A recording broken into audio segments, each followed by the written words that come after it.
ئەو بە ئاگرەکەیان ناکەین بیکوژێنینەوە. ئێمە کێشەکان ڕوو ئەدەن دواتر هەستەکەین چ کارەساتێک ئەخوڵقێ لە ناو خێزانەکانی خۆمانە. بەهۆی چیەوە؟ ئێمە پێگەی ئاین کاڵەکەینەوە بە تایبەتی هێزە سیکویلارەکان کە ئەمە کارەساتە بەڕێزان. تۆ بێی مقدسات خوا پێغەمبەر ڕۆژی دوایی کە ئەمانە هەر هەمویان پاڵنەرن و ئەمانە کۆتن بۆ ڕەوشتی ئینسانەکان.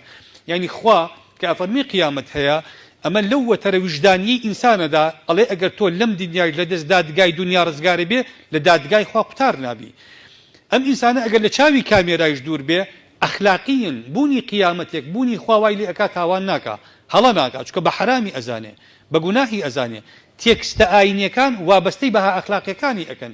بەڵام ئەگەر ئێمە هاتینەوە بەهای خوابوون بەهای بوونی قیامەت زیندوو بوونەوە محاسبە و دادگای ئیلاهیمان لە ناخی خەڵکا کاڵکردەوە بەس یاسا ئەبێنێتەوە بەرامبەری. یاساش قوتاربوون لە یاسا بە تایبەتی لە ناو کۆمەڵگەی ئێمەیە ئاسانە. بۆیە ئێمە مەفروزە شەریعەت و یاسا وەکو دوانێ وەکو دوو ئامڕازی هاوتا تەواوکاری یەکتر کاریان لەسەر بکەین بۆ ئەوەی کار بکەن لەسەر نەهێشتنی تاوانە کۆمەڵایەتیەکان. خاڵێکی تر ئێمە بە باگراوندا ئایدۆلۆجیەکان تەعامولەکەین لەگەڵ کێشە خێزانەکان لەگەڵ بنەمای خێزان بۆ خۆی. بۆ نمونە ئەو ڕێکخراوانی کە کارەکەن لەسەر چارەسەرکردنی کێشەکانی خێزان بە باگراوندێکی فیمەنیستیانە مامەڵەیان کردو تا ئێستا لەگەڵ یاساکانە بەڕێزان بە باگراوندێکی مێینەگەرایەتی مامەڵەیان کردووە. من بە نمونە قانونی ئەحوالی شخصی ئەڵێمەوە 13 ساڵە قانونەکە ئەڵێمەوە لە 58 ئەو قانونە هەیە. لە ساڵی 2008 تا تعدیلیان کردووە. لەوانەیە 20 تعدیلیان کردبێ 18 لە مەسلحەتی ژن کراوە دژ بە پیاو.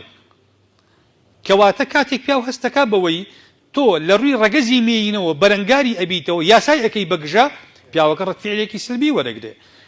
ئافرەتەکە ئەگەر مێردەکەی لی تۆڕە بێ کە چوو سکاڵای یاسایی لەسەر تۆمار کرد ئەمجا پیاوەکە تەلاقیشی ئەدا دەستیشی لێ بەرزەکاتەوە یاسا چی لێ ئەکا؟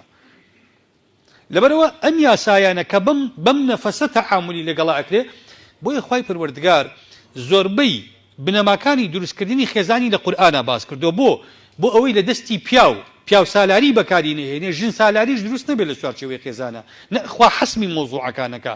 چون بۆیە قوانینی ئیسلامی قوانینێکی شامیلی عامی مجردن ئینتیمای نییە بۆ ڕەگەزێک. یعنی خوا ژن و پیاو دروستکراوی خوای پەروەردگارن. خوای پەروەردگار لایەنگیری پیاو ناکات لەسەر ئەساسی بەردەوە ژن بەعکسیشەوە بۆ چکە خوا بەرژەوەندی نییە. خوا ڕەگەزێک لەم دوو ڕەگەزە دیاریکراوەی نییە تا لە تا یەکێکیان نابێ. بەس من ئەگەر وەکو پیاو یاسامدانا بەلای خۆما دایەتاشم ئەویش وەکو ژن بەلای خۆیان یاساکاندا ئەتاشێ. ئەمە یەکیشکێ لەو کۆکارانەی کە توندوتیژی خێزانی بەرەو زیادبوو نەبن.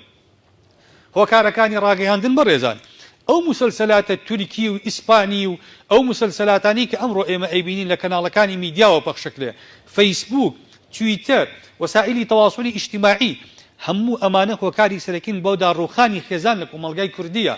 زۆربەی ئەو تاوانانەی ڕوو ئەدەن بڕۆ لە گرتە ڤیدیۆیەکانی ئەو مسلسلە تورکیانەیە تایەتی کابرا ئیحائی فکرەکەی لەوێوە کردووە. ناپاکی هاوسەرگیری ئافرەتەکە لەوێوە فێری بووە. لەوێوە فێرە بێ کە هیچ درامایەک لەم درامایانە نییە کار لەسەر قوڵکردنەوەی ئەمانە لە ناخی تاکی کوردانەکەن. ژنەکە سەیرێکە لە حەڵقەی یەکەمە لە حەڵقەی دووەمە لە حەڵقەی سێمە لە حەڵقەی چوارەمە سەیرەکە ئافرەتێک خەریکی ناپاکی هاوسەرگیری و بۆیشی سەرەچێت و تەلەذوذی شکا بەم عەلاقەیە.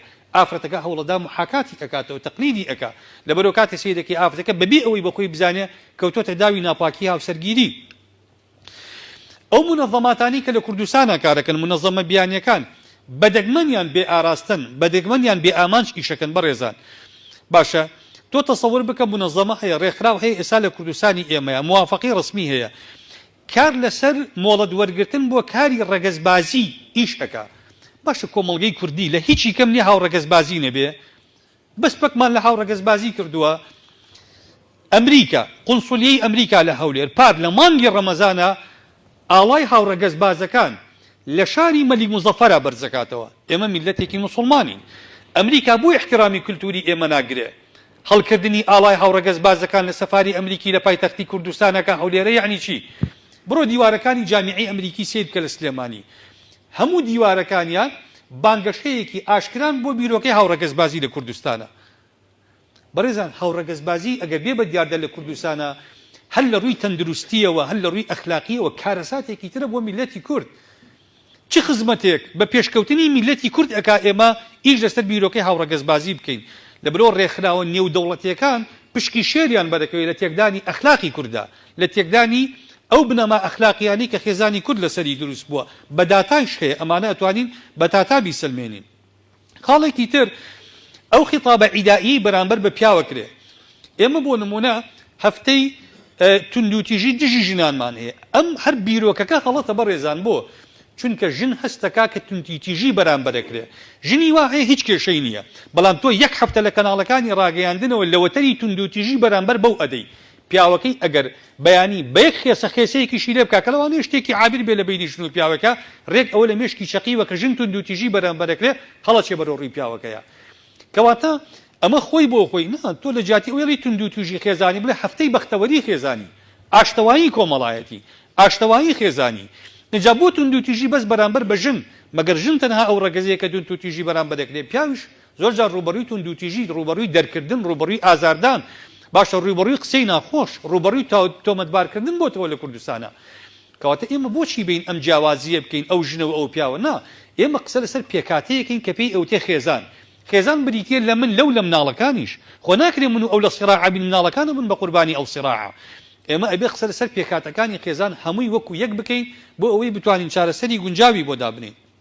خاڵێکی تر تەشخیص نەکردنی ڕاستەقینەی کێشەکان. ئێمە دینمانوێت چارەسەری کێشەکان بکەین بەڕێزان. پزیشک کەی سەرکەوتووە؟ پزیشک تا تەشخیصەکەی سەرکەوتوو نەبێ عیلاجەکەی سەرکەوتوو نابێ. ئەگەر دکتۆری سۆنەرەکە ئەگەر دکتۆری ئەشیعەکە ئەگەر نەتیجەی هەڵەی یا بە نەخۆشەکە دکتۆرەکەش عیلاجەکان بە هەڵە ئەنووسێ بۆ نەخۆشەکە. ئێمە تەشخیصی هەڵە ئەکەین بۆ کێشەکانی خۆمان. ڕێکخراوەکان کە لە کوردستانە کاریان کردووە جەختیان لەسەر کۆمەڵە شت کردوێتەوە ئەسڵن کێشە نەبووە لە کۆمەلگای ئێمەیە وەکو کاک حاکم فەرمی خەتە نەکردنی ژنان. بڕێزان ئەمە کەی بووە بە کێشە تۆ بەرنامەی کەناڵی ئاسمانی لەسەرەکەی لە کوردستانە مەسەلەی شایەت وەرگرتنی ژن کەی ئەوە بووە بە کێشە لە کۆمەلگای کوردیا تا تۆ بیکی بە کێشە ئەمڕۆ لە کاتێکا تۆ سەنگەر لە تێکستە ئاینەکان نەگری لە مۆزوعانەیە. یعنی تۆ دێی بە خەلفیەتێکی ئایدۆلۆجی سەنگەر لە دینەگری سەنگەر لەو تەیارە ئەگری کە متەدەینە لە کاتێکا وەکو عەرزم کردن ئەم پەرتەوازەییکردنە ئەم شپرزەیە لە پێکاتە کۆمەڵایەتەکەمانە ئێمە بە زەرری هەمومان تەواوە بێ. کەواتە ئێمە مەفروزە بین بە کێشە بنەڕەتیەکانەوە خۆمان سەرقاڵکەین ئەوانە کێشە نین لە ئەساسا